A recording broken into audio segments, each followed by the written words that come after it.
Alors ce premier chapitre de la Genèse raconte comment Dieu créa le monde. Il nous le raconte sous la forme d'un anthropomorphisme. Un anthropomorphisme, ça consiste à raconter les choses comme si c'était un homme qui les vivait. Et donc là, Dieu nous est dépeint sous la forme d'un artisan qui travaille 6 jours et qui se repose le 7e.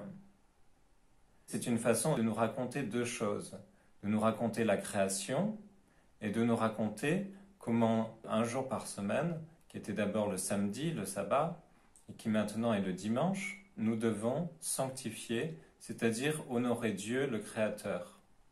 Nous sommes créatures et donc nous devons rendre hommage au Créateur en lui consacrant un jour par semaine.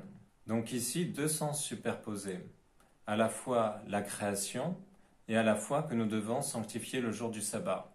Mais en réalité, nous le verrons, il y a encore d'autres sens superposés.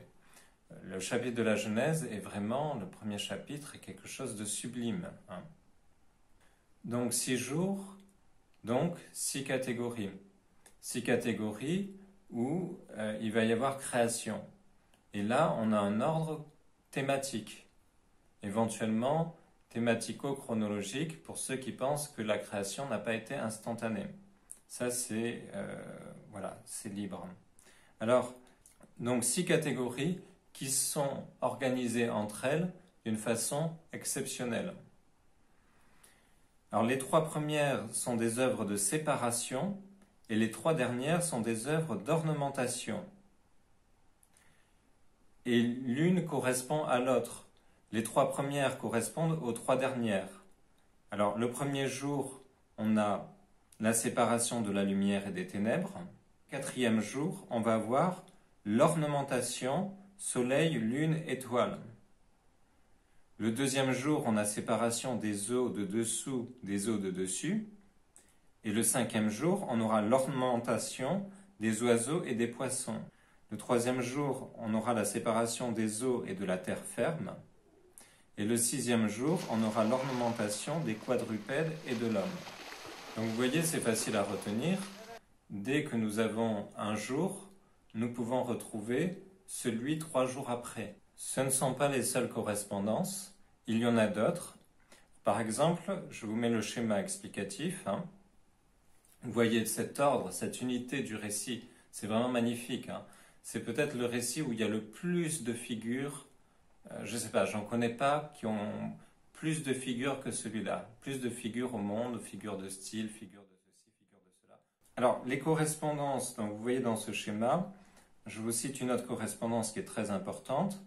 C'est le premier jour qui correspond au 4e. Alors ça, bien sûr, on vient de le voir, puisque le premier jour, il y a la création de la lumière, mais le 4e jour, il y a la création du soleil, des étoiles et de la lune.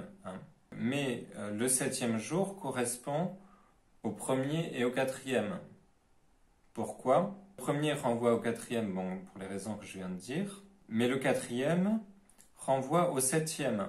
Parce qu'au 4e, il est dit, Dieu dit qu'il y ait des luminaires au firmament du ciel pour séparer le jour et la nuit, qu'ils servent de signes pour les fêtes, pour les jours et les années. Donc, ces astres, ils sont décrits comme signes des fêtes, donc signes du sabbat. Ce sont eux qui déterminent le sabbat. Alors, nous avions vu dans l'introduction l'importance du chiffre 7, l'importance du chiffre 10. Alors là, on les retrouve sans arrêt. Je ne vais pas tous vous les dire. Déjà, il y a 7 jours. Donc, il va y avoir toutes les fois où on va trouver le 7 en raison des 7 jours. Mais il revient aussi à d'autres moments et à des moments solennels. Par exemple, lorsqu'il est dit « Dieu vit que cela était bon ». Et puis l'expression « et il en fut ainsi » revient 7 fois elle aussi, indépendamment des 7 jours. Voilà. Pour le 10, il y a 10 fois l'expression « et Dieu dit ». Donc le premier décalogue, déca c'est 10, et puis logos c'est la parole. Décalogue, alors quand on dit décalogue, on pense aux 10 commandements de Dieu, mais le premier décalogue, c'est le premier chapitre de la Genèse. Il y a 10 paroles de Dieu. Donc là aussi, c'est facile à apprendre par cœur. c'est bourré de systèmes mnémoniques. Donc il y a aussi 10 fois le verbe faire et 10 fois selon leur sorte. Le verbe créer, lui, n'est employé que pour 3 choses. Dans la Sainte Écriture, c'est le mot bara. En hébreu, c'est bara. Ça désigne une œuvre proprement divine. Et autant faire, voyez-vous, l'homme peut faire. L'homme fait des tas de choses. En ce moment, je vous parle, j'ai la caméra en face. Eh bien, cette caméra a été faite par l'homme. Voilà. Mais créer, faire une chose selon toute sa substance, ça appartient à Dieu seul. L'homme ne peut pas créer en ce sens. Alors la deuxième fois qu'il est parlé de bara, c'est pour les vivants qu'il crée.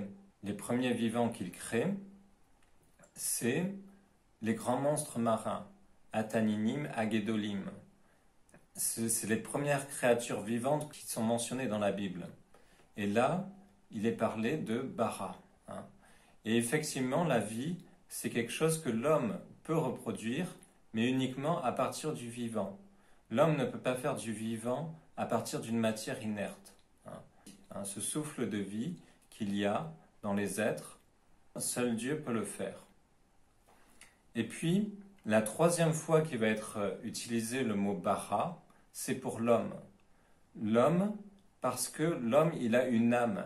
Et chaque homme qui apparaît sur terre, Dieu crée une âme qu'il donne au corps. Cette saisie de la raison d'être, cette capacité de comprendre la nature intime des choses, elle est réservée à l'homme.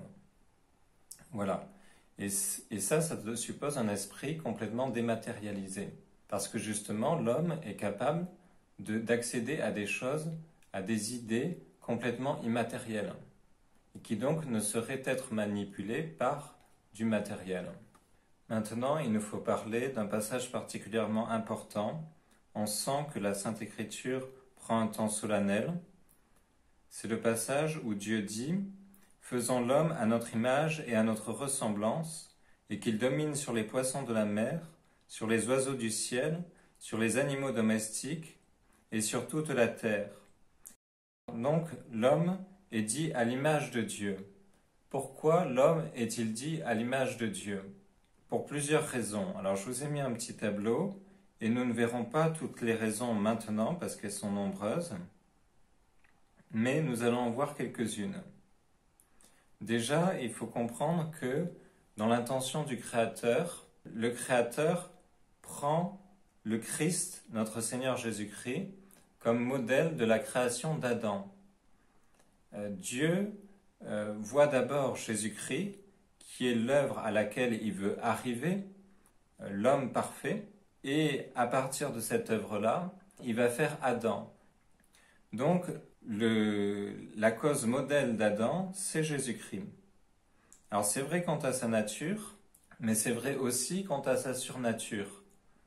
C'est-à-dire que, comme il est dit dans Romains 8, 29, « Car ceux qu'il a connus d'avance, il les a aussi prédestinés à être conformes à l'image de son Fils, afin que son Fils soit le premier-né d'un grand nombre de ses frères. » Voilà.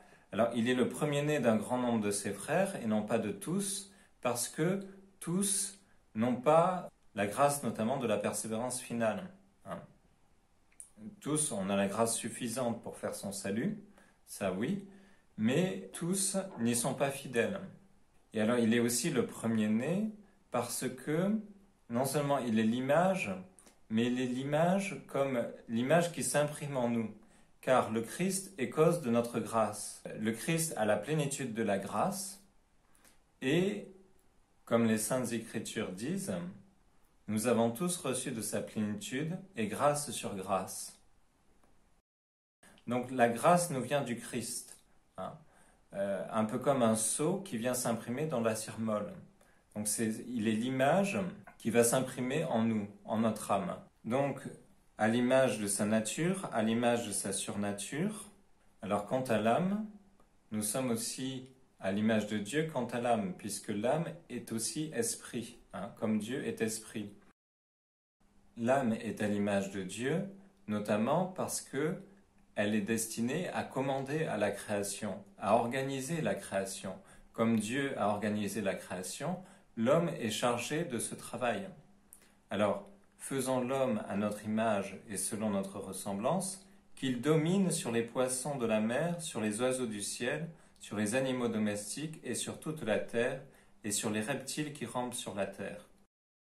Donc pour conclure, que nous enseigne l'heptaméron, hepta qui veut dire 7, et éméra qui veut dire jour. Ou bien aussi on trouve plus généralement hexaméron, l'œuvre des 6 jours. Dieu a créé toutes choses, en particulier la matière, la vie et l'homme. Et puis l'heptaméron nous enseigne que tout ce qu'il a fait est bon. En effet, il est répété 7 fois, et il vit que tout cela était bon. Et puis il nous enseigne aussi que l'ensemble est meilleur, la primauté du bien commun. En effet, lorsqu'il finit la création, il est dit « et il vit que tout cela était très bon ». Donc, à chaque fois il dit « il vit que tout cela était bon », mais la dernière fois il dit « il vit que tout cela était très bon ».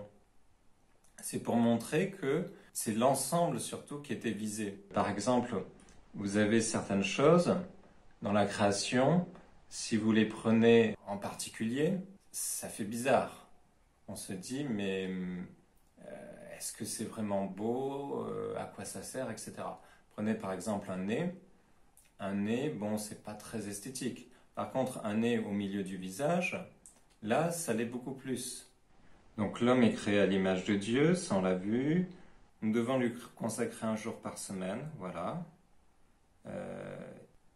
Et puis surtout, il nous enseigne que Dieu est cause finale de tout. Donc Dieu est cause efficiente de tout, il a tout créé, mais il est aussi cause finale de tout, puisque tout lui revient avec le sabbat.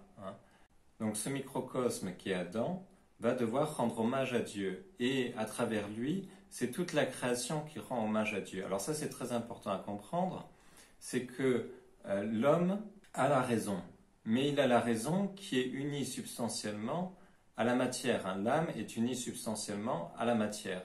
Elle ne fait qu'une seule personne. Corps et âme, nous ne faisons qu'une seule personne.